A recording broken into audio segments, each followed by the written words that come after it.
इस चैनल पे आपका फिर से स्वागत है दोस्तों। हमने कई राज्यों के बारे में देखा और जाना, अर्थात कि अंग्रेज भारत में किस तरीके से अपना प्रभुत्व स्थापित करते हैं और एक एक कर सभी राज्यों को या सभी शासकों को हराते हैं।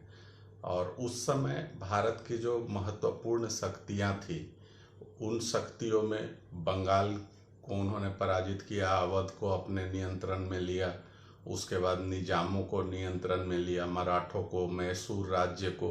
तो इस तरीके से भारत की जो भी महत्वपूर्ण शक्तियां थी, सभी को अंग्रेजों ने अपने नियंत्रण में कर लिया या उन राज्यों को अपने अधीन कर लिया।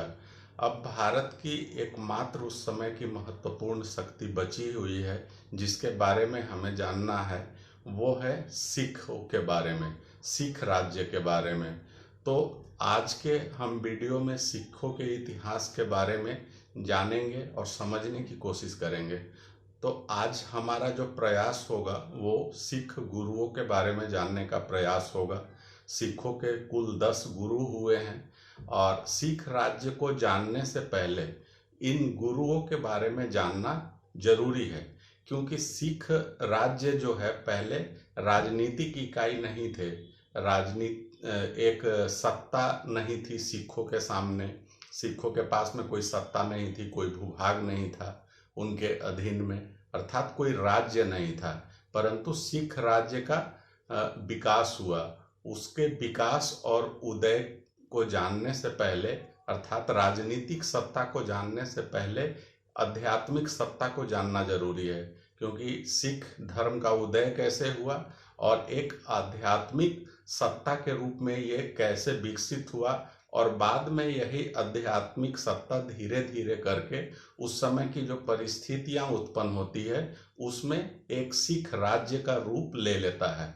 तो उसी सिख परंपरा को या सिख गुरु को या सिख धर्म को जानने का आज का हमारा प्रयास होगा। तो दोस्तों, आपको पता है कि सिखों में कुल 10 गुरु हुए और 10 गुरु के बाद गुरु वाली परंपरा समाप्त कर दी गई। तो सबसे पहले गुरु थे जो कि सिख धर्म का जिन्हें संस्थापक भी माना जाता है, तो उनके बारे में थोड़ा डिटेल जानना चाहिए। बाकी जो 10वें गुरु हैं, गुरु गोविंद सिंह जी, उनके बारे में डिटेल जानेंगे। बीच के जो गुरु हुए उनके बारे में भी हम जानेंगे, लेकिन उनसे जुड़े हुए कुछ जो फैक्ट हैं, जो एग्जाम्स पॉइंट ऑफ व्यू से ज़्यादा इम्पॉर्टेंट होते हैं, तो उसे ही जानने और समझने की कोशिश करेंगे। और एक सिलसिला और कड़ी के रूप में बीच के जो गुरु हुए, उनके जो महत्वपूर्ण काम हुए, उनको जानने और समझने की कोशिश करेंगे। तो सबसे पहले 10 गुरुओं के क्रम को जानना और समझना जरूरी होता है। तो ये बड़ा आसान है। शुरू के जो 2 गुरु हुए, गुरु नानक और गुरु अंगद, इनको आप इस तरीके से याद कर लीजिए आराम से, गुरु नानक और गुरु अंगद। बाद के जो 2 गुरु हैं, तेग बहादुर और गोविंद सिंह, ये तो लगभग हर किसी को पता होता है, 9वें गुरु और 10वें गुरु, तो इनके बारे में पता है। अब बीच वाले जो 6 गुरु हैं उनको 3-3 के ग्रुप में आप कर लीजिए और आसानी से याद हो जाएगा। याद कैसे करेंगे? पहले 3 को ग्रुप में डालिए, अर्थात तीसरे, चौथे और 5वें को। ये है गुरु अमरदास, गुरु रामदास और गुरु अर्जुन देव। तो रामायण और महाभारत आपको पता है, रामायण में राम सबसे बड़े धनुर्धारी थे और महाभारत में अर्जुन सबसे बड़े धनुर्धारी थे। तो पहले राम आए, फिर अर्जुन आए, और उससे पहले भगवान क्या है, तो अमर है। तो इसीलिए पहले कौन है? गुरु अमरदास, फिर गुरु रामदास और फिर गुरु अर्जुन देव। तो इस तरीके से तीसरे, चौथे और 5वें गुरु हो गए और शुरू के 5 गुरु हो गए। अब जो गुरु आते हैं 3, उनका नाम शुरू होता है हर से, जैसे गुरु हर गोविंद, उसके बाद गुरु हर राय, गुरु हर किशन। 5वें गुरु अर्जुन देव थे, तो अर्जुन को उपदेश दिया था किसने? कृष्ण ने दिया था। तो उनको उपदेश देने के लिए आते हैं गुरु हर गोविंद। याद करने के लिए इस तरीके से याद कर सकते हैं। फिर हर राय और फिर हर किशन। तो इस तरीके से आप याद कर सकते हैं। फिर गुरु तेग बहादुर और फिर गुरु गोविंद सिंह जी, और उनके बाद गुरु की परंपरा खत्म हो गई, समाप्त हो गई। तो सबसे पहले हम जानते हैं गुरु नानक के बारे में कि उनका जन्म, उनके माता पिता, पत्नी का नाम, उनके ज्ञान की प्राप्ति, उनके द्वारा लिखे गए कुछ किताब, इन सब चीज़ों को जानेंगे। साथ में कौन सी परंपरा उन्होंने शुरू की तो वो भी जानना जरूरी है। तो वो कौन कौन सी चीज़ें हैं। पहले गुरु हुए, इनका काल जो होता है जन्म से लेके इनकी मृत्यु तक का माना जाता है 1469 ईस्वी में जन्म होता है और 1539 ईस्वी में इनकी मृत्यु हो जाती है। सिख धर्म के ये संस्थापक माने जाते हैं, पहले गुरु भी हैं। जन्म 15 अप्रैल 1469 ईस्वी को तलवंडी में हुआ और तलवंडी को ही ननकाना साहब ही कहा जाता है। हाल के समय में यह काफ़ी चर्चा में भी रहा है, पाकिस्तान में पड़ता है और वहाँ पे ननकाना साहब में एक गुरुद्वारा की स्थापना की गई है जिसे भारतीयों के लिए भी खोला गया है। उसके बाद इनकी मृत्यु होती है 22 सितंबर 1539 को और इनकी मृत्यु करतारपुर में हुई। करतारपुर को ही डेरा बाबा भी कहा जाता है। तो इन दोनों चीज़ों को जानना जरूरी है, तलवंडी और ननकाना साहब। तलवंडी को ननकाना साहब भी कहा जाता है और करतारपुर को डेरा बाबा कहा जाता है। अब इनकी माता का नाम तृप्ता देवी और पिता का नाम कालूजी मेहता था और ये एक खत्री परिवार में इन्होंने जन्म लिया था। इनकी माता कौन थी? तृप्ता देवी, पिता कालूजी मेहता। पत्नी का नाम सुलक्षणा देवी है और इनकी ज्ञान की जो प्राप्ति हुई वो कालीबेन नदी के तट पर हुई थी, तपस्या करते हुए। कालीबेन नदी के तट पर, जैसे बुद्ध को ज्ञान प्राप्ति बोध गया में हुई थी, उसी प्रकार गुरु नानक को ज्ञान की प्राप्ति हुई थी कालीबेन नदी पर। अब ये देश में काफी यात्राएं करते हैं, उन यात्राओं को उदासी कहा जाता है। जो भी साधु संत लोग होते हैं अधिकतर घुमक्कड़ प्रवृत्ति के होते हैं, वो घूम घूम कर अपने धर्म का प्रचार करते हैं, अपने ज्ञान का प्रचार करते हैं, अपने धर्म को फैलाते हैं। तो ये गुरु नानक देव ने भी किया और उस यात्रा को उदासी कहा जाता है। उसके बाद इन्होंने जितने भी उपदेश दिए उसका संकलन किया गया जिसको जप जी कहा जाता है। उनके उपदेशों के संकलन को जप जी कहा जाता है। इन्होंने 2 परंपराएं शुरू की थी, संगत और पंगत। संगत का मतलब होता है समूह में मिल बैठकर भगवान की आराधना करना, तो उसको संगत कहा जाता है। पंगत जमीन पर बैठकर समूह में खाना, इसी को लंगर भी कहा जाता है। तो लंगर व्यवस्था की शुरुआत गुरु नानक ने की थी। 2 परंपराएं शुरू की थी जिसे संगत और पंगत कहा जाता है, लंगर व्यवस्था और साथ में गुरु भक्ति के लिए, भगवान की भक्ति के लिए संगत करना, भजन करना, कीर्तन करना, इसी को संगत कहा जाता है। अब एक बहुत महत्वपूर्ण जो बात है कि इन्होंने बाबर के संबंध में एक किताब लिखी थी जिसका नाम है बाबर वानी। तो इतने सारे फैक्ट्स हैं गुरु नानक के बारे में, इन्हें आप याद रखिए, एग्जाम्स पॉइंट ऑफ व्यू से काफ़ी महत्वपूर्ण है। अब हम आते हैं दूसरे गुरु के बारे में। इनका नाम है गुरु अंगद। इनका बचपन का नाम था लहना और इनका महत्वपूर्ण काम क्या है, तो इन्होंने गुरुमुखी जो लिपि है सिखों की, उसका इन्होंने आविष्कार किया या विकास किया कह लें। साथ में गुरु गद्दी भी बनवाई इन्होंने और लंगर व्यवस्था को इन्होंने अस्थायी किया। अर्थात गुरु नानक ने जो लंगर व्यवस्था की शुरुआत की थी इसको उन्होंने अस्थायी कर दिया। इसलिए आप देखते होंगे कि गुरुद्वारों में लंगर हमेशा चलती रहती है, मुफ्त खिलाया जाता है गरीबों को, या कोई भी जो जाते हैं वहाँ पे लंगर में, गुरुद्वारे में जाते हैं तो उनको मुफ्त का भोजन करवाया जाता है। तो लंगर व्यवस्था को इन्होंने अस्थायी कर दिया, गुरुमुखी का आविष्कार किया और गुरु गद्दी का इन्होंने निर्माण करवाया पहली बार। तो आप देख लीजिए, पहले जो है सो क्या है, सिख धर्म का धीरे धीरे एक विकास हो रहा है, उसको बढ़ाया जा रहा है।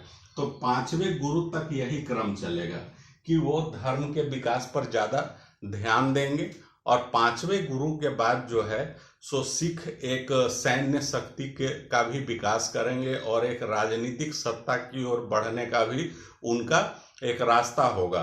ये 5वें गुरु के बाद का क्रम होगा। तो शुरू के 5 गुरुओं ने धर्म से संबंधित कार्य ज्यादा किए हैं।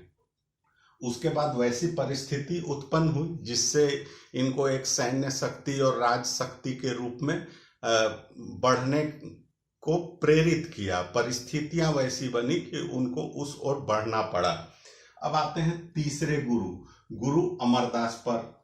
इनका कालक्रम याद रखिएगा, 1539 से लेकर 1552 तक दूसरे गुरु अंगद होते हैं। तीसरे गुरु होते हैं अमरदास, 1552 से लेकर 74। तो इन्होंने क्या किया, तो अलग अलग गद्दियों का निर्माण करवाया। कुल 22 गद्दी बनाए। गुरु नानक ने गद्दी का निर्माण कहीं नहीं करवाया, एक जगह गद्दी का मतलब है जो उनका मुख्य केंद्र अलग अलग, जैसे अमृतसर में बनवाया, आनंदपुर साहिब में बनवाया, तो और देश के कई शहरों में, मुख्यतः पंजाब में ही केंद्रित था। पंजाब के आसपास वाले इलाके, पंजाब, हिमाचल और कश्मीर, पंजाब कह रहे हैं तो पाकिस्तान और भारत दोनों के पंजाब इसमें आते हैं उस समय। तो गुरु अंगद ने एक गद्दी का निर्माण करवाया था, इन्होंने 22 गद्दियों की स्थापना की।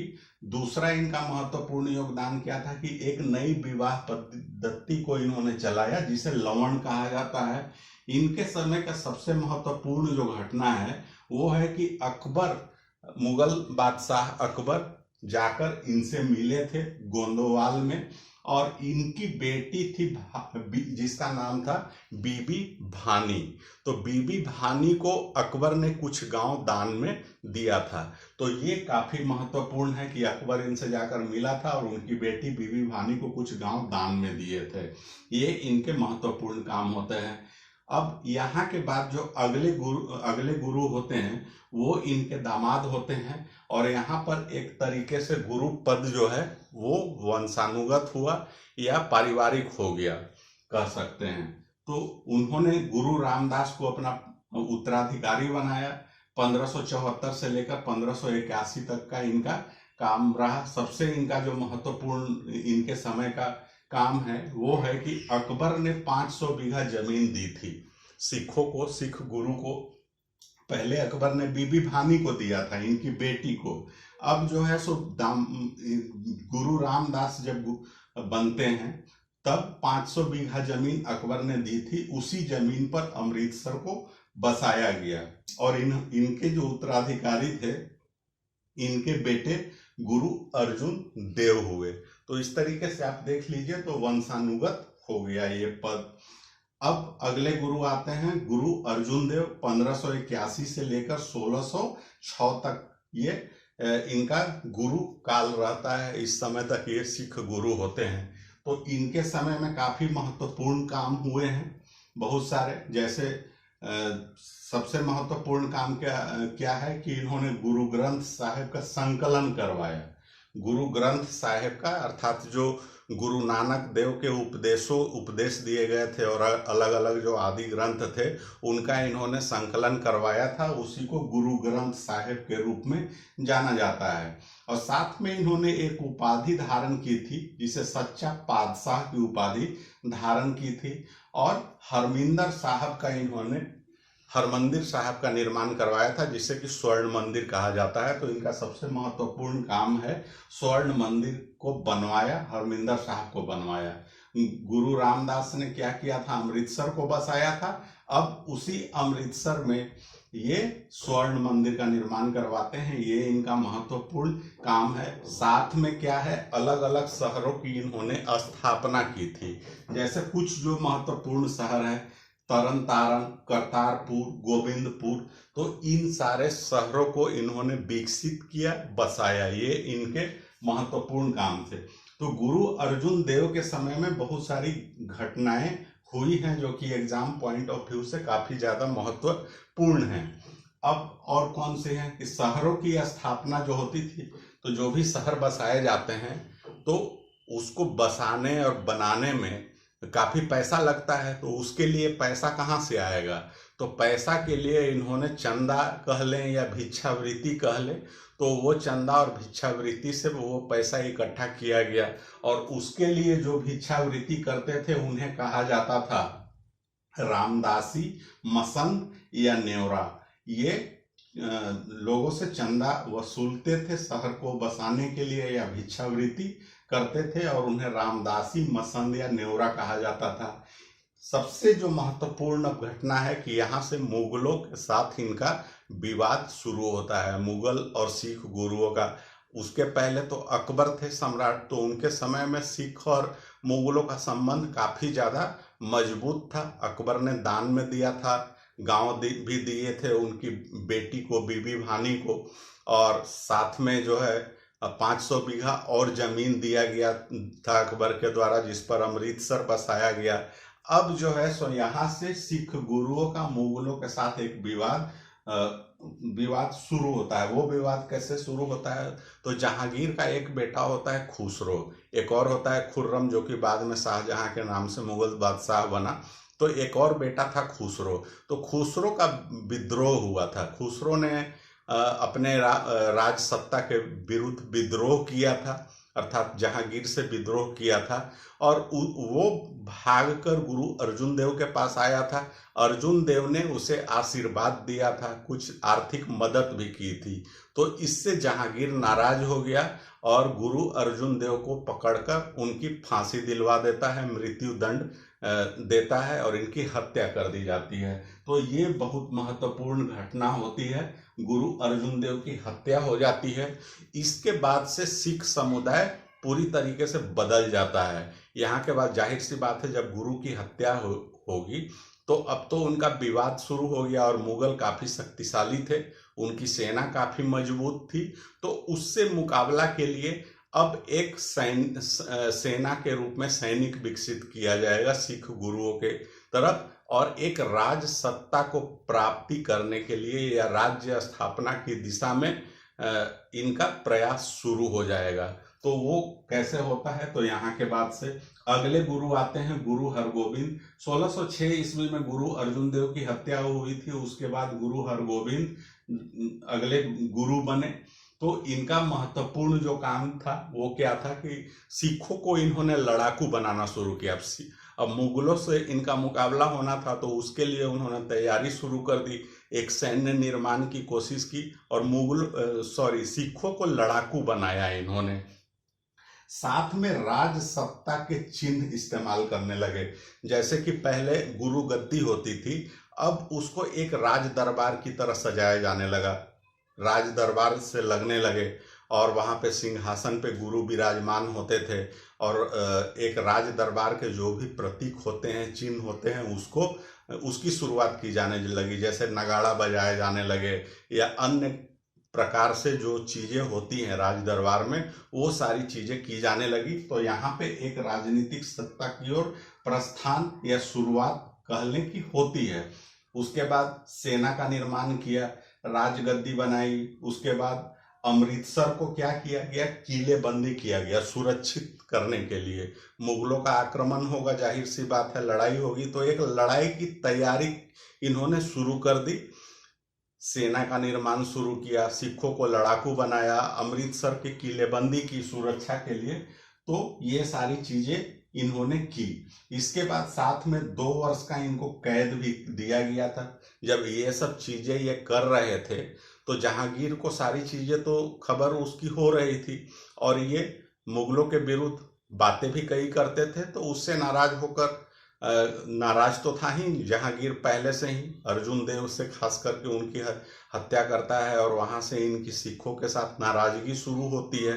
तो ये चीजें जारी रहती है। अब इसके लिए इनको ये कैद करवाता है, 2 वर्ष की कैद की सजा सुनाता है, और इन्हें ग्वालियर के जेल में रखा जाता है। ग्वालियर में इन्हें कैद करके रखा जाता है। 1644 ईस्वी में इनकी मृत्यु होती है। इनकी मृत्यु का आप ध्यान रखिए कि 1644 में हो रहा है इनकी मृत्यु। तो उस समय शाहजहां आ जाता है 1627 ईस्वी में। तो जब शाहजहां फिर से मुगल बादशाह बनता है, तो उनके साथ भी शाहजहां के साथ में भी मुगलों सिखों के संबंध अच्छे होते हैं। बाद में फिर औरंगजेब जब आएंगे तब जाके इनका संबंध बहुत ही ज़्यादा बिगड़ जाता है, कटु हो जाता है और बहुत सारी लड़ाइयाँ लड़ी जाने लगती है। जहाँ भी गिर के समय में भी संबंध खराब होता है। एक गुरु की उन्होंने मृत्यु दंड दिया और दूसरे गुरु को उन्होंने जेल में डाला। अब अगले गुरु आते हैं गुरु हर राय। तो इन्होंने क्या किया, तो दारा सिकोह का पक्षधर था, अर्थात शाहजहां के जो बेटे थे तो उन बेटों में उत्तराधिकार का युद्ध चल रहा था। उत्तराधिकार को लेकर शुरू से ही एक विवाद था। तो इन्होंने दारा सिकोह का समर्थन किया था, क्योंकि वो मुगलों का शाहजहां का बड़ा बेटा भी था और वो बहुत विद्वान व्यक्ति था दारा सिकोह। तो इसका इन्होंने समर्थन किया था। इसका नतीजा ये हुआ कि औरंगजेब, जब शाहजहां की मृत्यु होती है, शाहजहां को जब कैद में डाल दिया जाता है और औरंगजेब जब राज सत्ता हासिल कर लेता है, मुगल बादशाह बन जाता है, तो जाहिर सी बात है कि औरंगजेब का वो दारा सिकोह क्या था कि वो भी उत्तराधिकार का प्रत्याशी था।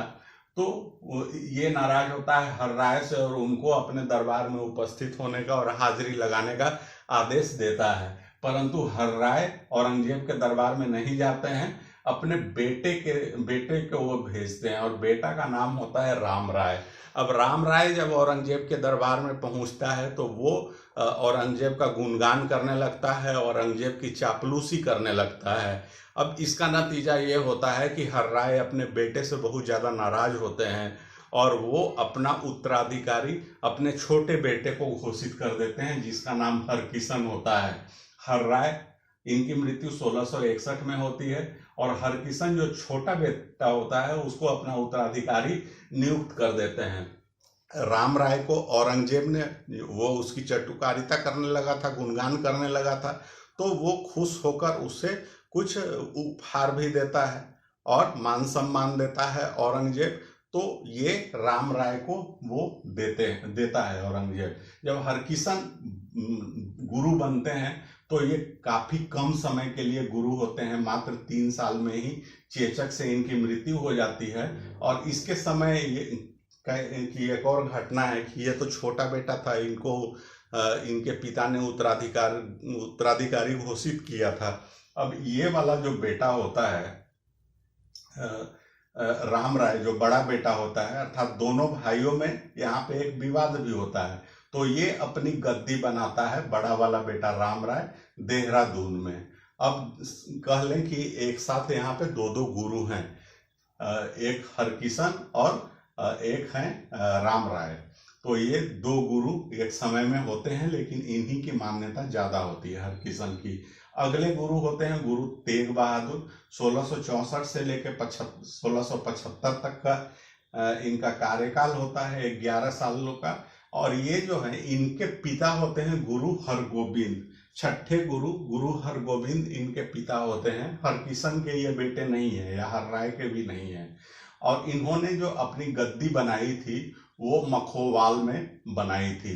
और सबसे महत्वपूर्ण जो घटना है इनके समय में वो है कि मुगलों के साथ इनका सीधा संघर्ष होता है, लड़ाइयाँ लड़ी जाती है। वो पहली बार होता है कि सिख और मुगलों के समय में लड़ाइयाँ लड़ी जाती हैं, दोनों सेनाओं के बीच में लड़ाई होती है। उस लड़ाई को कहा जाता है करतारपुर का युद्ध। और इस युद्ध में सिखों की पराजय होती है। तेग बहादुर को पकड़ लिया जाता है और पकड़कर दिल्ली लेकर जाया जाता है और उन्हें तरह तरह की यातनाएं दी जाती है। इस्लाम धर्म कबूल करने का दबाव उन पर बनाया जाता है, परंतु वो इस्लाम धर्म स्वीकार नहीं करते हैं। अंततः उनकी हत्या की जाती है बर्बरता पूर्वक। तो दिल्ली में इनकी हत्या की गई थी। तो वहीं पे दिल्ली में ही एक, जहाँ पे इनका शीश काटा गया था, वहीं शीशगंज के नाम से एक गुरुद्वारा बनाया जाता है दिल्ली में।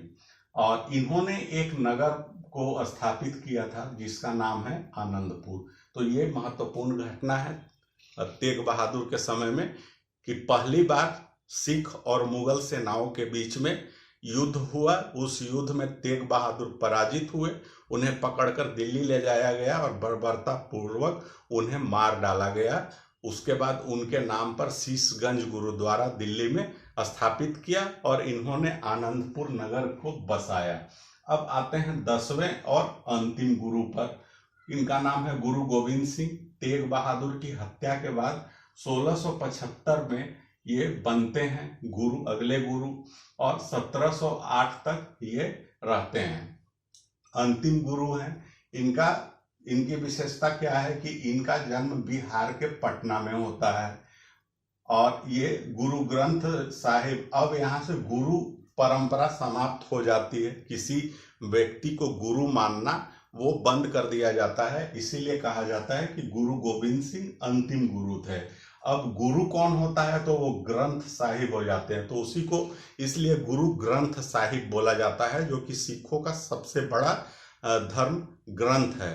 तो वही इनका गुरु हो जाता है। यहाँ के बाद से इन्होंने एक पर्व मनाने की प्रथा शुरू की थी जिसका नाम है पाहुल।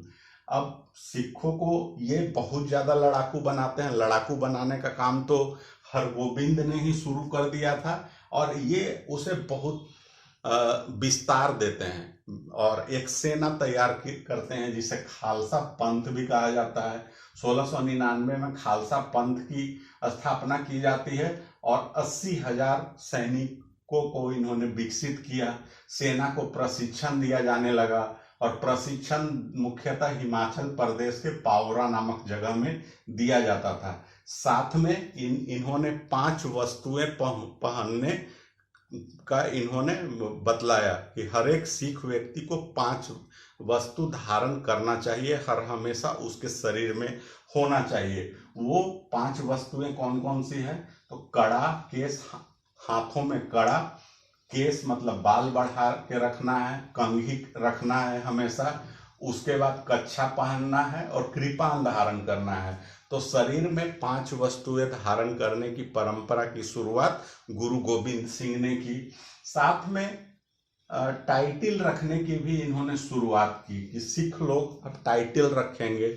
पुरुष जो होंगे उनका टाइटल सिंह होगा और जो महिलाएं होंगी उनका कौर होगा टाइटल। तो इसी बात को लेकर आप देखते होंगे कि सिख युवक होते हैं या पुरुष होते हैं उनके साथ अधिकतर सिंह टाइटल लगा होता है और स्त्रियों के साथ में कौर टाइटल लगा होता है। तो इसकी शुरुआत इन्होंने ही की थी।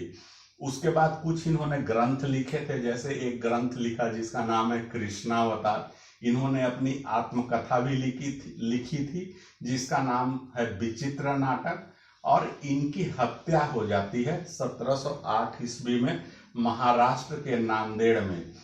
यह हत्या कौन करवाता है तो मुगल सूबेदार होता है एक वजीर खान, वही हत्या करवाता है। वासिल बेग और जमशेद खान की सहायता से इनकी हत्या करवाता है, अर्थात वासिल बेग और जमशेद खान ही गुरु गोविंद सिंह जी की हत्या करवा देता है। इन्होंने कुछ महत्वपूर्ण नगर भी बसाए थे। वो नगर कौन कौन से थे तो लौहगढ़, फतेहगढ़, केसगढ़ और आनंदगढ़, ये इन प्रमुख नगरों की इन्होंने स्थापना की। अब औरंगजेब की मृत्यु 1707 ईस्वी में हो जाती है। उनकी मृत्यु के बाद बहादुर शाह प्रथम गद्दी पर बैठता है साहेब-ए-खबर के नाम से। तो वो क्या करता है, औरंगजेब की जो हिंदुओं के प्रति नीति थी उसके उलट बहादुर शाह प्रथम हिंदुओं के प्रति सहिष्णुता की नीति अपनाता है। मराठे, सिख, इन सभी के प्रति वो सहिष्णु भाव रखता है और इसी के अंतर्गत संबंध को सुधारने के लिए 5,000 का मनसब और 5,000 का जाप इनको प्रदान किया जाता है गुरु गोविंद सिंह को। अब गुरु गोविंद सिंह के समय में मुगलों के साथ में कई लड़ाइयाँ लड़ी गई थी, जिसमें कि 5 युद्ध काफी महत्वपूर्ण है, उसको हम जान लेते हैं। तो पहला जो महत्वपूर्ण युद्ध है वो है नादौन का युद्ध। सिर्फ नाम याद रखेंगे, नादौन का युद्ध 1690 ईस्वी में लड़ा गया था। इसमें सिख सेना और मुगलों की तरफ से सेना का नेतृत्व कर रहे थे भीमचंद्र, तो इसमें मुगलों की पराजय हो गई थी। दूसरा युद्ध होता है आनंदपुर का प्रथम युद्ध के नाम से जाना जाता है 1701 ईस्वी में। इसमें भी मुगल सेना का नेतृत्व भीमचंद्र कर रहा होता है। इसमें सिखों की हार होती है। तीसरा होता है आनंदपुर का दूसरा युद्ध 1704 में।